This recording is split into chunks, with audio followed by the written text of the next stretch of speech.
Obrigado, agradeço o convite, agradeço aos oradores que me antecederam o rigor no uso do tempo, que me deixa aqui um bocadinho ainda para falar. Saúdo-vos de volta a esta faculdade, da qual ainda não descobri como é que se sai, mas um dia destes talvez, e prometo que vou ser breve, até porque os oradores antecedentes fizeram o favor de explicar mais ou menos metade do que eu tinha para dizer, muito melhor do que eu ia explicar, e portanto, abreviadamente. Bom, a Europa nasce, já falámos aqui do contexto final da Segunda Guerra Mundial, o Tratado de Roma traz uma ideia da Europa onde o modelo social europeu está no centro.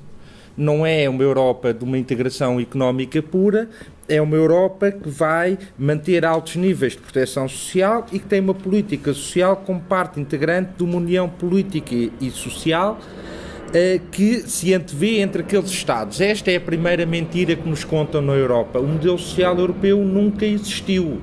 Existiam modelos sociais na Europa. Ele nunca foi único, nunca foi uniforme. Podemos falar numa matriz comum, mas não podemos ir muito mais longe do que isto. E, portanto, esta foi a primeira vez que nos enganaram, mas não foi a última. Eu vou tentar resumir aqui. Há dois momentos-chave nesta matéria. O primeiro em Maastricht, em que, fruto daquilo que, com grande felicidade, e, portanto, eu vou tomar emprestada a expressão, fruto do Brexit inglês em relação à política social, em Maastricht nós temos um movimento simultâneo que vai marcar tudo daí para cá e que explica porque é que estamos hoje onde estamos, que é, ao mesmo tempo que a matéria da integração económica e financeira com a moeda única vai para o centro do projeto europeu, a matéria da política social vai para os anexos. E isto não é só figurativo, é muitíssimo real. E é aqui que se acentua um desequilíbrio que já vinha a ser construído desde o Tratado de Roma. Ele consolida-se de forma muito clara em Maastricht, mas a verdade é que entre Roma e Maastricht houve boas intenções, mas não houve consequências.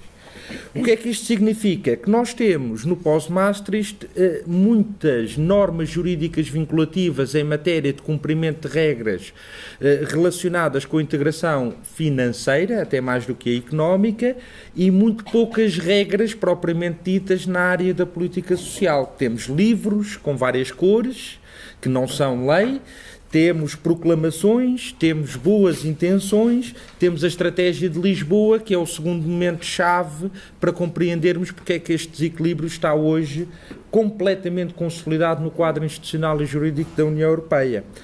Em Lisboa podíamos ter corrigido as coisas. Lisboa aprova uma agenda que acaba, aliás, daqui a 2 anos e ainda estamos para ver uma avaliação exata do que é que foi feito e não foi, mas nesta área não foi feito. E não foi feito porque Lisboa não corrigiu o que tinha ficado torto em Maastricht, pelo contrário. Em Lisboa, de uma vez por todas, a política social foi retirada do processo de decisão da União Europeia que normalmente utilizamos para tudo o resto e foi colocado como uma matéria sujeita a um método intergovernamental em que os Estados estão sujeitos a uma coisa que se chama método aberto de coordenação, que em português corrente, se eu conseguir traduzir, é uma coisa entre governos que supõe que cooperam e, acima de tudo, não é vinculativa. E, portanto, cooperam, trocam informações e, se quiserem, fazem. Se não quiserem, não fazem. Isto é ao abrigo de uma ideia absolutamente excepcional. É que o económico é fundamental na União Europeia, mas o social é marginal e é marginalizado. Reparem, o argumento técnico, aliás, é particularmente... Estava à procura de um adjetivo que não metesse em sarilhos com os representantes da União Europeia, mas é particularmente cínico. Quer dizer que a política de proteção social é uma política nacional. Porque o princípio da subsidiariedade diz que a União só deve assumir para si as políticas que não sejam melhor prosseguidas pelos Estados-membros. E, portanto, a mesma União que acha necessário regular o calibre da maçã, não acha necessário regular o salário mínimo. E a mesma União que acha que tem responsabilidades em garantir 2 anos de garantia numa compra de uma torradeira, acha que não tem nada a ver com a fixação de condições mínimas de acesso ao subsídio de desemprego. Isto não é uma fatalidade, isto é uma opção política.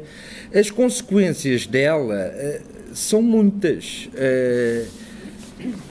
E a crise veio trazer aqui qualquer coisa, e eu queria avançar também um pouco mais para a frente. A crise vai-nos mostrar que aquilo que vem a ser construído desde Maastricht concretizou-se.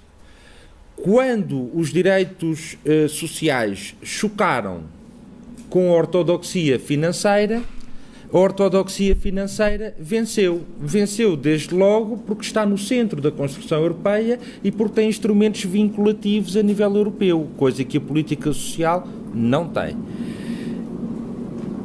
Quanto às consequências, e queria também aqui pegar um pouco, eu também acho que as consequências, quando voltarmos a ter uma crise, vão ser muito piores, não só porque o mercado de trabalho, como já aqui foi dito e muito bem, está mais permeável, como a capacidade das famílias para absorverem elas com os seus recursos próprios o recuo das políticas sociais por pressão do cumprimento de objetivos financeiros foi depauperado na última crise, traduzindo isto de uma forma mais clara possível.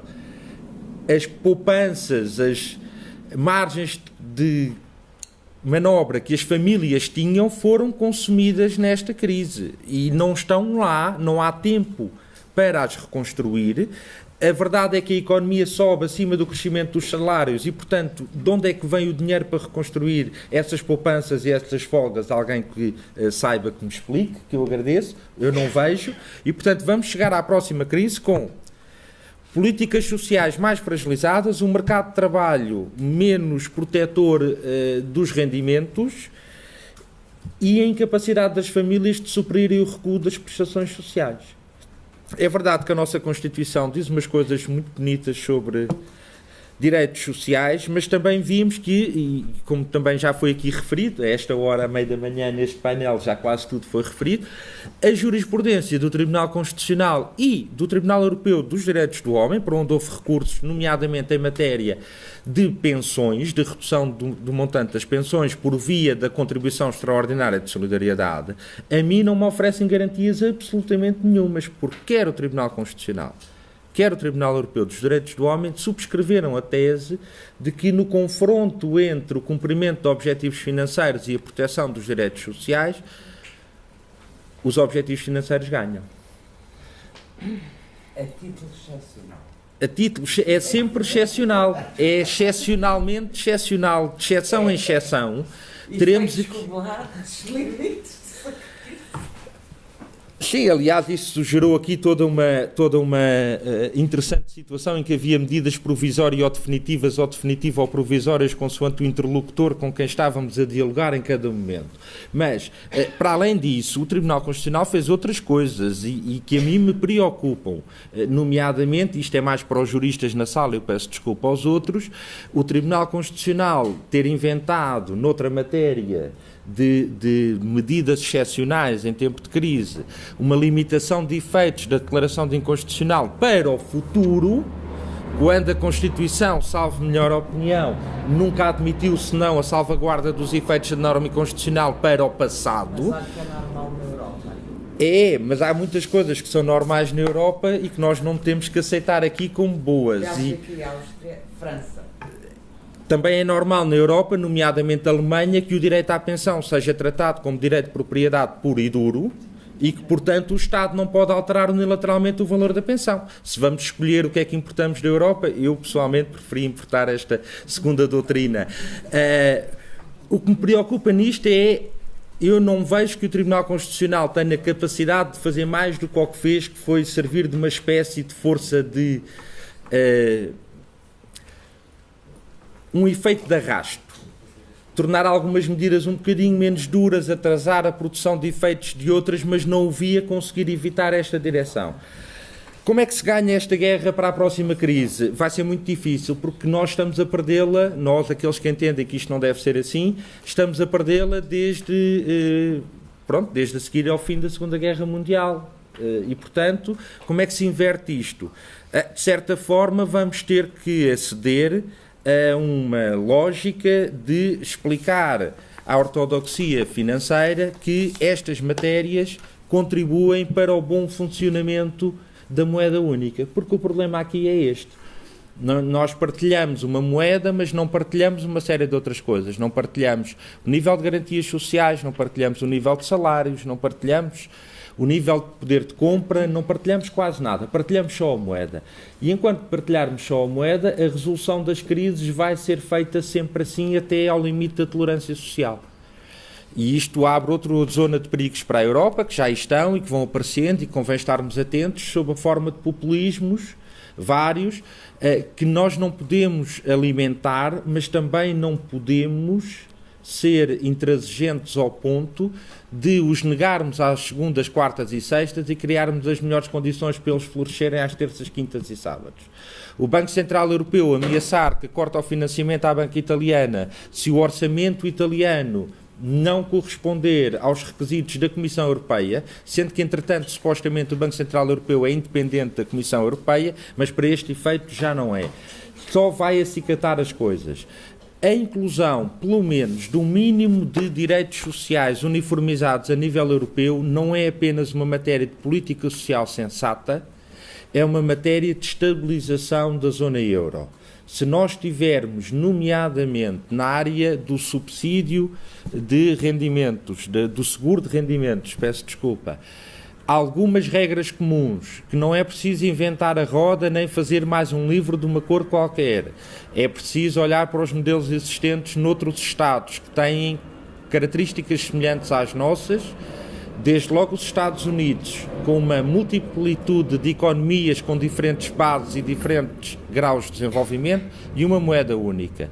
Ou nós temos uma prestação social de desemprego europeia, ou a próxima crise vai ser muito pior do que esta. Cá como lá, esta existência de uma parte do subsídio de desemprego que seja uma política comum, pelo menos dos países que partilham o euro, é também um elemento de estabilização da zona euro, porque provoca um movimento de estabilização automática que não depende de decisões políticas, porque as decisões políticas atrasam a resposta da Europa.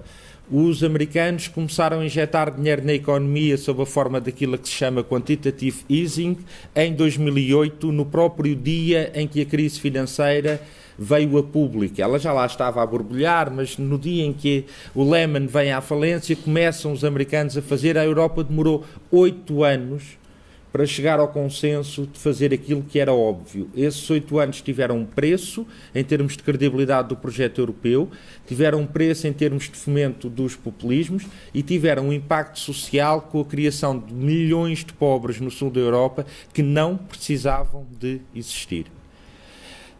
Numa zona monetária comum tem que haver solidariedade. Nós somos solidários com o cumprimento das regras, ou pelo menos tentamos ser. Os outros têm que ser solidários com as consequências do cumprimento das regras. Nenhuma zona monetária pode funcionar sem isto e o euro não funciona sem isto. O ajustamento não pode ser feito, como foi feito nesta crise, com uma desvalorização interna de salários para substituir o facto de que não podemos desvalorizar a moeda. Porque se é única, não podemos desvalorizar uma moeda que não é só nossa. A desvalorização dos salários só nos deixou mais vulneráveis para a próxima crise. Não é um método que possa resultar muitas vezes.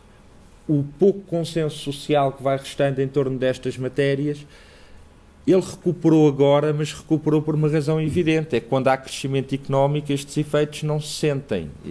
Não é que sejam inteiramente atenuados, porque não foram, mas não estão no dia-a-dia das pessoas. A próxima crise, eu não vou fazer uma projeção, já aqui foi falado, ninguém se quer arriscar se são 2 anos, 3, 5, mas ela vai chegar. E quando ela chegar, provavelmente mais cedo do que mais tarde, nós vamos estar completamente impreparados do ponto de vista europeu para responder a esta emergência. Porquê é que isto acontece? Porque há Estados a quem esta situação beneficia e num coletivo de Estados nós temos que perceber que os nossos interesses nem sempre são os dos outros. Se o euro é uma moeda demasiado cara para a economia portuguesa e que nos corrói os direitos sociais, é uma moeda barata para a economia alemã, o que permite continuar com exportações que elas próprias já agora violam as regras europeias, mas a violação dessas regras não tem consequências como tem a violação da regra do déficit. A Europa podia perfeitamente ter um critério de convergência que não se fosse apenas o déficit e a dívida, mas, por exemplo, o emprego. Por que não? Ou, por exemplo, um determinado patamar de nível de vida. Por que não? Porque não há vontade política. E enquanto houver custo zero para os países que beneficiam da atual situação de a manter, e os países que sofrem as consequências negativas não se conseguirem organizar e fazer ouvir a sua voz, isto vai continuar assim.